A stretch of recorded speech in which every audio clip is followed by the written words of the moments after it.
Hi there. I did a post this morning on LinkedIn called the 500k plus fatal slip lessons learned.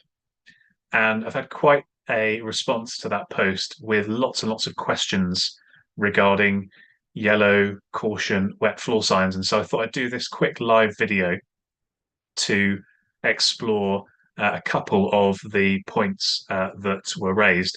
The link to the post is below in the comments, so you can have a look at that. And it's a carousel, a PDF kind of document, and it flicks through what happened in this case. Um, and it raises some questions about the use of caution, wet floor signs. So let's just run through the scenario of that particular case and then go on to what are the learnings from that, and then when should we actually use these yellow caution wet floor signs and when shouldn't we use them. So this case happened in 2015 in a supermarket in Cornwall, and Stanley May, who was a very distinguished, well-known gentleman in Truro, where this happened, was walking through the store. And in the post this morning, I shared a photograph of the CCTV footage just before the incident happened. He was walking through the store. There was a puddle of water on the floor, and there was a yellow sign on the floor, clearly visible on the CCTV, clearly visible to anybody that would have been walking through the store. Tragically, Mr. May slipped. Whether he saw the sign or not, we'll never know, but he slipped. He banged the back of his head on the hard floor and ended up sadly passing away a couple of days later in hospital. Now, many people, firstly, it's a very shocking event because it's not often that people uh, pass away as a result of a slip, although it does happen perhaps more regularly than you might think. But one of the things that most people are shocked by when I go through this case is the fact that the yellow floor sign was out and it didn't stop the accident or incident. It didn't stop the sad outcome of Mr. May's death. Um, but importantly, it didn't stop his family from bringing a successful civil insurance claim, and it did not stop a criminal prosecution of the co-op by Cornwall Council. So there's this perception out there that as long as we've got a yellow floor sign out, then we're okay. Because even if someone slips, we can say it was their fault and we won't be held liable. We won't have to pay a claim, etc., etc. And this case absolutely debunks that myth.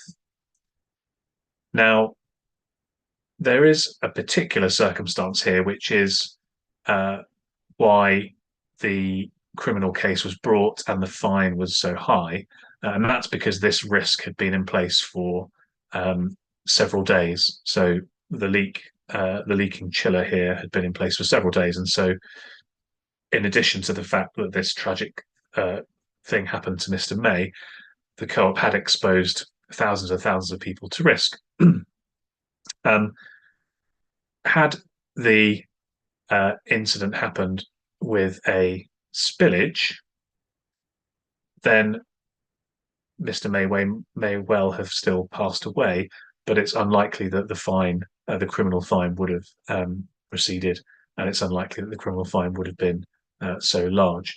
So the question is then, what are the differences between the scenario where the yellow sign was out here, but it didn't stop these bad things from happening, versus when the yellow sign could be out and actually that's the right thing to do and it would potentially protect you.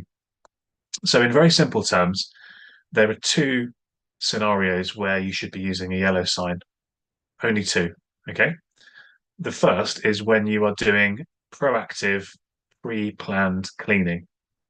Because if you're cleaning a hard floor, you are introducing liquid onto the floor, and that liquid is going to make the floor more slippery than if it was dry. So you're introducing risk.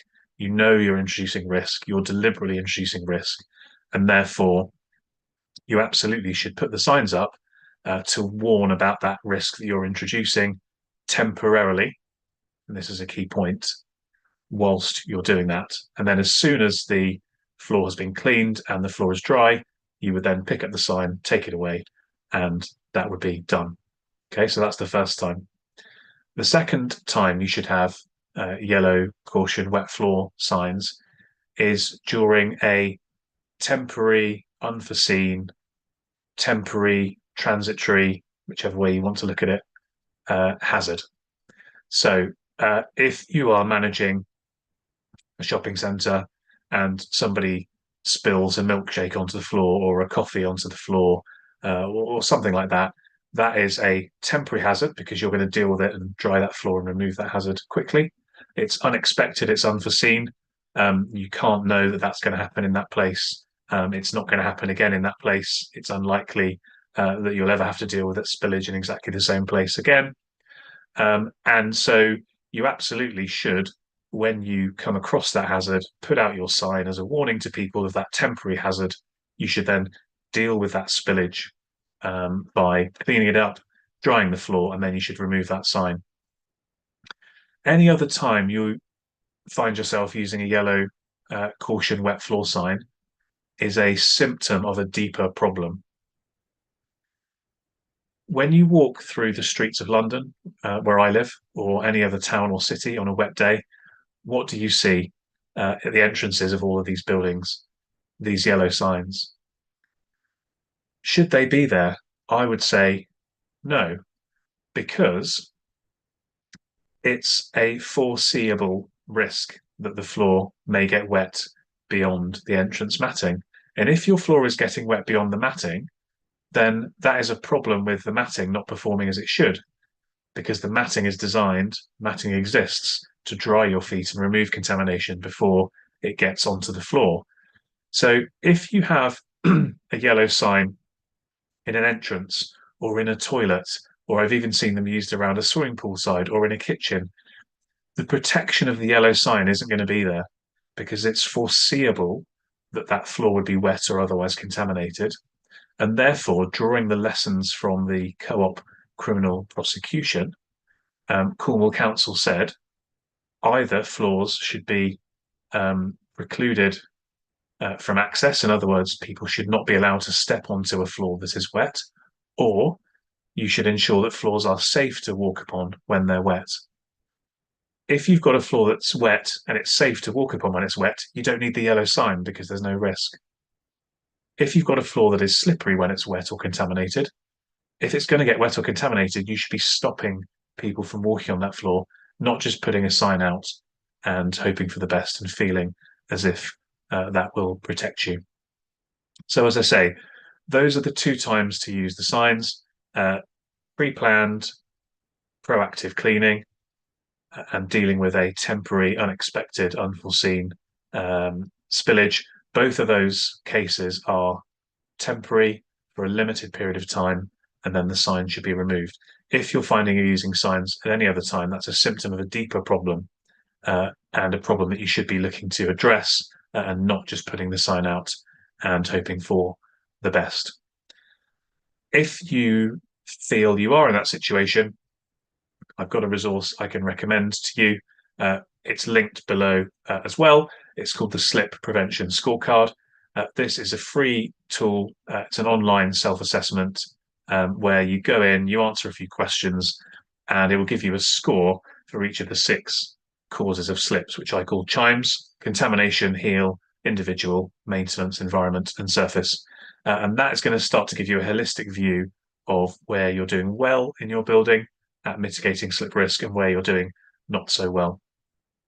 Specifically, if you are putting, so give the scorecard a go, get your scores, and then we can have a chat and see. I can give you some advice on where you're doing well and where you can improve.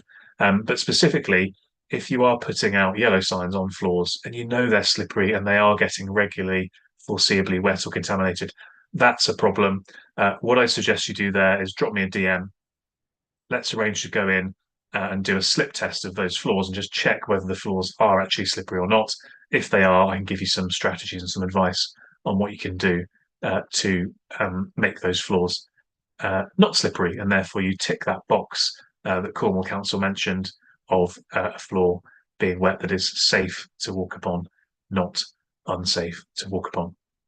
Hope that's been helpful. Any questions, let me know in the comments. I haven't been monitoring the comments as I've been doing this, apologies, but I will go back and deal with any questions in the comments. Have a look at the post from this morning, take the slip prevention scorecard, and if you think you've got the slippery floor and you'd like to arrange a slip test and a consultation about it, you can always comment below or send me a DM. Have a great rest of the day.